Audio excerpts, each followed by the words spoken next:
Hi guys, ఎలా ఉన్నారు అందరూ? ఇది వచ్చేసి ఒక చిన్న వ్లాగే. నేను ప్రతిరోజు ఇంత చిన్న చిన్న వ్లాగ్స్ పెడతా ఉంటా. ఏదో ఒక టాపిక్ మీద కొంచెం ఇంట్రెస్టింగ్గా లైఫ్ లెసన్స్ మెయిన్. అది కూడా మేము ఎక్స్పీరియన్స్ అయ్యి మేము నేర్చుకున్న దాన్ని బట్టే చెప్తాను నేను. మా పెళ్ళైన స్టార్టింగ్లో అయిన కొన్ని ఇన్సిడెంట్స్ నుండి నేను ఒక టాపిక్ తీసుకున్నాను. ఏంటంటే అసలు ఇంట్రెస్టింగ్ క్వశ్చన్ ఇది. అలా అడుగుతారో కూడా నాకు తెలియదు, కానీ మమ్మల్ని అయితే ఒకళ్ళు అడిగారు, మీకు అసలు గొడవలు అనేవే జరగవా, ఎలా ఉంటున్నారు అసలు ఒక్క గొడవ కూడా లేకుండా అని. వాళ్ళకి ఎందుకు ఆ డౌట్ వచ్చిందేమో నాకు తెలియదు, కానీ స్టార్టింగ్ లో మా హస్బెండ్ పెళ్లికి ముందు ఫుల్ ముక్కు మీద ఉండేది కోపము. చిన్న చిన్న వాటికి కూడా ఊరుకునే కోపం వచ్చేది. దానివల్ల ఏమన్నా వచ్చి ఉండొచ్చేమో డౌట్, అసలు మేము ఎలా కలిసి ఉంటున్నాము అని. ఏదైనా కానీ స్టార్టింగ్ లోనే వస్తే కపుల్స్ మధ్యలో రావాల్సినవన్నీ అప్పుడే సార్ట్ అవుట్ చేసుకోవడం నేర్చుకున్నామంటే ఆ తర్వాత లైఫ్ ఈజీ అవుతుంది. మా ఇద్దరిలో ఎక్కువ రైజ్ అయ్యేది ఎవరంటే మా హస్బెండ్ కొంచెం వాయిస్ ఎక్కువ, నేను కొంచెం తగ్గించి మాట్లాడతాను. అక్కడ ఇద్దరికి కొంచెం ఈక్వల్ అవుతుంది. ఏదైనా చిన్న ఆర్గ్యుమెంట్ అయినా కానీ మా హస్బెండ్ వాయిస్ ఎక్కువ అంటే మీనింగ్ ఏంటంటే నేను తొందరగా బయటపడను, అసలు మనసులోనే దాచిపెట్టుకుంటాను. ఎప్పుడుకో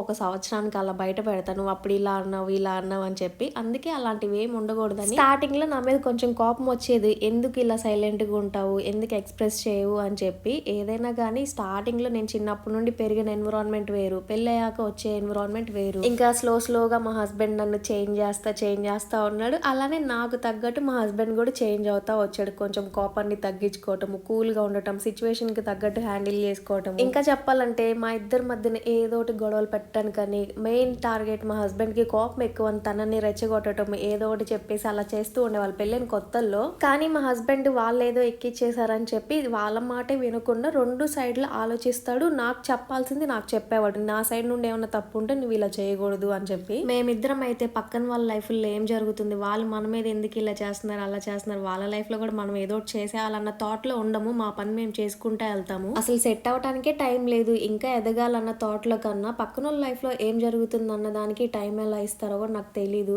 అసలు అంత ఇంట్రెస్ట్ కూడా ఎందుకు అర్థం కాదు. మన లైఫ్ మనం సెట్ చేసుకోవాలి, మన ఫ్యామిలీ హ్యాపీగా ఉందో లేదో చూసుకోవడమే మెయిన్ ఇంపార్టెంట్ అనుకుంటున్నాను. ఏదైనా కానీ కొత్తగా పెళ్ళైనా కానీ పెళ్ళైన కపుల్స్ లాంగ్ రిలేషన్ లో గొడవలు లేకుండా హ్యాపీగా ఉన్నా కానీ ఏదో ఒకటి పెట్టడానికి ట్రై చేస్తూ ఉంటారు. అలాంటి వాళ్ళని పక్కన పడేసి మన లైఫ్ లో ఏంటి నెక్స్ట్ మన గోల్ అన్న దాని మీద కాన్సన్ట్రేట్ చేసి ఆ పని మీద పెట్టుకొని వెళ్తే మన ధ్యాస అంతా లైఫ్ అంతా బాగుంటది. ఎప్పుడైనా కానీ ఇంట్లో ఎన్విరాన్మెంట్ అంతా బాగుండాలంటే మన ఆడవాళ్ళం మన మెంటాలిటీస్ కరెక్ట్ గా ఉండాలి. మన మైండ్ స్పాయిల్ అయిపోయి డిస్ట్రాక్ట్ అయిపోయి గొడవలు స్టార్ట్ అయ్యి తర్వాత మెయిన్ హస్బెండ్స్ వాళ్ళు డిస్టర్బ్ అవుతారు. మెయిన్ ఇంటికి వాళ్ళే కదా సంపాదించేది, వాళ్ళే ఎక్కువ కష్టపడతారు. అమ్మాయిలు కూడా ఇప్పుడు జాబ్ చేస్తున్నారు, ఈక్వల్ గా కష్టపడుతున్నారు. కానీ మెయిన్ ఇంటికి వాళ్ళే కదా, వాళ్ళని మనం హ్యాపీగా పెడితే మన ఫ్యామిలీ ఇల్లు అన్ని బాగుంటాయి. నాకు ఫుల్ ఎక్స్పీరియన్స్ ఉందని చెప్పట్లేదు, నేను చిన్నప్పటి నుండి కూడా ఇలాంటి సిచ్యువేషన్స్ చూసి పెరిగాను కాబట్టి పెళ్ళయ్యాక లైఫ్ అనేది ఎలా ఉండాలి అంత మన చేతుల్లో ఉంటదని నాకు అర్థమైంది. చిన్నప్పటి నుండి చూసిన సిచ్యువేషన్స్ ఒక రకం అయితే నా పెళ్ళయ్యాక చూసిన సిచ్యువేషన్స్ ఒక రకము. దాన్ని హ్యాండిల్ చేసుకుంటా మేము ఇద్దరమే ఇంతవరకు వచ్చాము. ఎప్పుడు అమ్మాయిలే ఓర్పు సహనం అన్ని ఉండి అణిగి మణిగి ఉండాలి అంటే అవ్వదు. ఇది ఇద్దరికి ఈక్వల్ గా ఉంటది. అబ్బాయిలు కూడా సేమ్ అలానే ఉండాలి. ఈ విషయంలో మాత్రం మేము ఇద్దరం పెళ్ళైనప్పటి నుండి చాలానే నేర్చుకున్నాం, ఇప్పటికీ నేర్చుకుంటున్నాం.